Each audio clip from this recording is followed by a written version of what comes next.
Get huge savings all summer long with the Buy Here, Sell Here program at the Team Automotive Group. Sell your vehicle to us and we'll pay you top value. Or buy here and get a 90-day warranty on the purchase of a pre-owned vehicle. Get Team VIP service at every location of the Team Automotive Group. That would be concerning and maybe set a precedent moving forward. If you have plans to be outside, you might hit a couple of these little passing showers. A drug bust and a few arrests made. Look at what they hauled in here.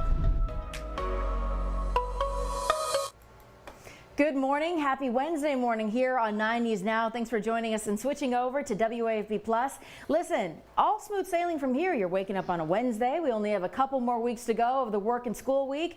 As you wake up, we have been watching this beautiful sunrise here over the capital city from our Sky 9 camera. That big ball of fire is going to do some work on us today. It's going to be another hot day in our part of the world, but just how hot are we going to get?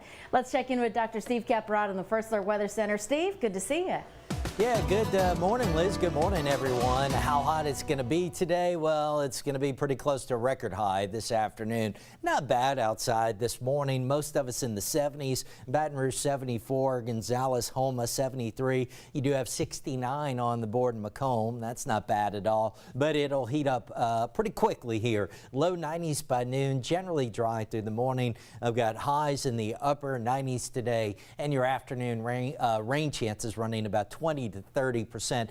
Overall, the pattern today pretty similar to the last couple of days. So we'll give you a look at it using Futurecast, the graph model, which you'll see here is through the morning, not much happening. So at noon, still mainly dry. We'll pause again at 3 o'clock. We start seeing a few showers and storms showing up. And graph model kind of showing a little better chance of rain north and northwest of Baton Rouge. As we get deeper into the afternoon, by 6 o'clock shows whatever rain does develop starting to diminish, and by 9 o'clock tonight we are completely dry. Now, one thing to note, one thing we've seen the last couple of days where rains do develop, it could be locally heavy. The airport, over 2 inches of rainfall yesterday. That was the most in a single day at the airport in 4 months. You have to go back to Cinco de Mayo to find a day with more rain. All right, looking ahead, there is one change on the way this weekend. We're going to have a weak cold front sinking down through the area. So this is Saturday morning. The front's probably already here, if not down to the coast. Now, there is still a little bit of rain showing up behind the front, and I don't really think it's till early to mid-afternoon Saturday that the threat of rain starts to wind down. So still some scattered showers, but as that front continues southward, we'll start to see some drier air moving in Saturday night on into Sunday. The front is not that far north of us this morning. Right now, draped from Illinois down into Missouri, northwest Arkansas, Oklahoma. So it's not that far away, but it's only going to inch southward over the next several days. And as I said, probably not going to really make its way through until maybe Saturday morning. So it's going to take a little while to get through. It's going to take a little while for that drier air to move down to the Gulf Coast. Let's update you on the tropics. Now, the good news here is that in our part of the world, Gulf of Mexico is still all quiet this morning. Caribbean largely quiet right now. Focus for a number of days ahead is going to be what is now Tropical Storm Lee, going to be a hurricane shortly. There's a strong tropical wave, though, closer to Africa that we're tracking as well. This is a non-tropical low spinning out over the open Atlantic, but Lee continuing to get better organized. You can see storms firing near the center this morning. It's got that look about it, and just about all of our guidance not only continues to show the strengthening, but has it intensifying rapidly in the days ahead. As of 4 a.m. this morning, winds were at 65 miles per hour. Won't get a new update until 10 o'clock this morning, moving to the west-northwest at 14. So likely to become a hurricane later today or tonight, and the forecast has it becoming a major, a Category 3 by Friday, and a strong Category 4. And a Category 5 is very much in the realm of possibility here as we get into the weekend. Now, right now, most of the guidance still keeps us a little bit north of the islands. We need to keep an eye on it.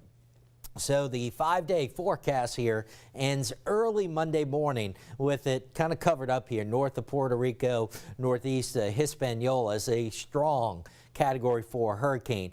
So will it impact the U.S.? too soon to say. Here's what we can tell you. The odds of this ever making it into the Gulf right now look to be very, very low. It's more a concern eventually for maybe the East Coast, kind of keep an eye on. Most of the guidance keeps us over the Atlantic, but there are still very much some scenarios in play that could bring this close to, if not to, parts of the U.S. East Coast way on down the line next week. So plenty of time to watch it. Meanwhile, behind it, that tropical wave near Africa, given a 60% chance of development. Right now, looks like that one stays out over the open Atlantic. And believe it or not, up here between Western Europe and the Azores, we have what are the remnants of what was once Franklin, given a 10% chance of redevelopment. So just a low chance, not really worried about that. Here at home, it's kind of more of the same today through Friday. Plenty of heat, upper 90s to near 100 degrees. Rain chances running about 30% or so. A little better chance of rain Saturday as that cold front moves in. And then the primary impact behind the front will be drier air for a few days. And what that means is our nights, our mornings should be a bit more comfortable, starting out around 70 from Sunday through Tuesday morning. Probably going to be some upper 60s around the area, but the afternoon's still going to be warm, if not hot, mid to upper 90s. Next week, we're still in the mid to upper 90s. By the way, both Southern and LSU with their home openers Saturday evening. Right now, I think will largely be dry for the games themselves. A little bit warm, but not bad as humidity starts to drop off. 7:08 now on this Wednesday morning. Check on the roads. Here's Johnny Asian. Thank you, Steve Caparata. Good morning, folks, and glad you were staying with us here on WAFB Plus.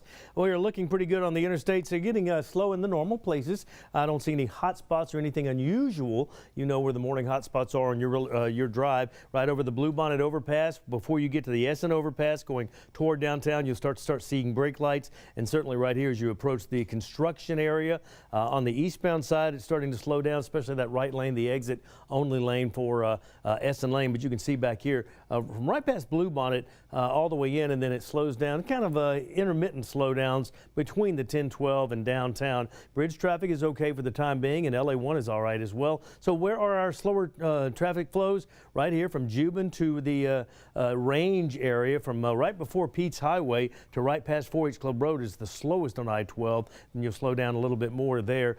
Take you down toward the Gonzales area with a quick stop here. In Prairieville, we'll see some traffic right here on 621. 73 in front of Dutchtown High School, right there where the Griffins are getting ready to start class this morning, and on 74 as well. Some of our slower moving traffic flows in those areas. And again, not really unexpected for 7:09 in the morning on a weekday. It is Wednesday morning. We do this every weekday morning. It's WAFB Plus, free to download for Roku, Fire TV, and Apple TV. And tune us in every morning at 7 o'clock for a condensed version of some of the more important stories that we gave you during the morning show that you might have missed. Like, first of all, this one on a missing person. Let's go back to Liz Cohen, Studio B. And Johnny, we really want people to share this story from our 9 News app and across our social media pages, because Zachary police have been looking for this missing woman who's not been seen since last Wednesday, August 30th. So take a good look here. This is 58-year-old Pamela Winfield. They say again she's been missing since August 30th. Here's the thing, she may be riding in this. It's a white Chevrolet Malibu 2016, very specific with the veteran's license plate. If any of these descriptions sound familiar to you, maybe Miss Pamela looks familiar, go ahead and call 911. You can call the Zachary Police Department too, and they'll hopefully get your information to the family, maybe making sure to get you a good update from this story. Please keep your eyes on that.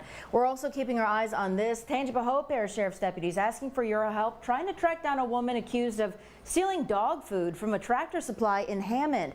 They say this actually happened over the last couple of days here, August 27th actually, so last week. Took 4 bags of dog food from that Tractor Supply and stole it. So if the picture here, large in the story, looks familiar to you, go ahead and call the Tangipahoa Parish Crime Stoppers line, and that of course is that 1-800 number. It's waiting for you in this story on the 9 News app.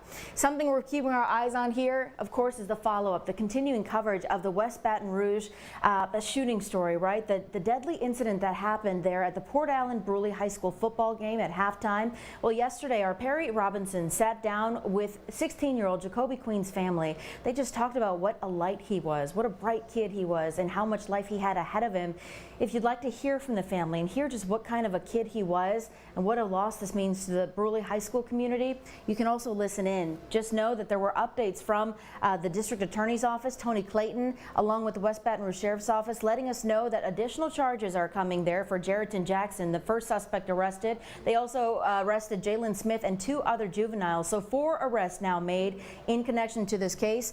We're going to keep you updated on how this investigation plays out, but just know we're going to see those increased security measures on school campuses and athletic events moving forward. The school district also providing mental health resources for students, families, and staff, trying to make sense and process all of this here. We also want to let you know about some things actually happening in our part of the world. Ascension Public Schools is having a Career and College Expo Fair that's happening tonight at the Lamar Dixon Expo Center. Whether you are a public school or a private school student, this is open to anyone in AP. If you are in 8th grade through 12th grade, you're invited to come see the different career exploration opportunities, because local businesses are going to be there, colleges are going to be set up to talk about your different options that you have, the pathways to success. That's again happening at Lamar Dixon Expo Center tonight. It's going to be good. If you're in the Baton Rouge area, and again, if you've ever complained about infrastructure, traffic, if you've complained about the roads or sidewalks or potholes, tonight might be a great night to share some of that input with city leaders. They're hosting another one of these planning meetings for future BR. They're working on that 5-year master plan where they really want to update the city and upgrade it and kind of catch up to the infrastructure that the city has been needing. If you'd like to attend that meeting tonight, it's actually happening at the Delman Gardens Branch Library there on Lorraine Street, not far from Tony's Seafood on Plank Road. That's actually happening between 5 and 7 tonight, so just keep an eye out for that and attend tonight if you'd like to weigh in on it. So Callie Hubbard was talking about this, right? The long-awaited passenger trail between Baton Rouge and New Orleans. For folks who maybe commute for the 2 for work or maybe just go to play, how realistic is this? Where are they in the phase to make it happen? Callie actually checked in with Adam Knapp in the Baton Rouge Chamber. He says that it is coming. They've got the funding fully planned for this. They've started to figure out the routes there. They say that in the next 2 years, it could be possible here. So Johnny, Steve, would you hop on board and maybe do a quick weekend in New Orleans? In a second, in a heartbeat. That'd be cool. Now, the one thing is, like, how many stops are going to be along the way, how much that slow you down, but still, just that potential of being able to get there without having to drive yourself. It's definitely going to stop in Gonzales, definitely going to stop in Laplace. Yeah. Well, you know, the thing, when you go to New Orleans, there's going to be drinks involved usually, right? Right. So you can do it safely. Sometimes. Yeah, we'll see. Well, especially after those Saints games, I wonder if they'll do some late night deals for people trying to head back home. Maybe not to make work Monday, make it late, but it's an option. Thanks for joining us here on 9 News Now. We'll see you in 10 minutes. Get yourself summer ready with the award-winning lineup of Hondas at Team Honda. We'll help you find just the right vehicle to hit the road to whatever destination awaits you. Come shop the most awarded brand in Car and Driver's 10 Best history at Louisiana's #1 Honda dealer, Team Honda on Siegen Lane.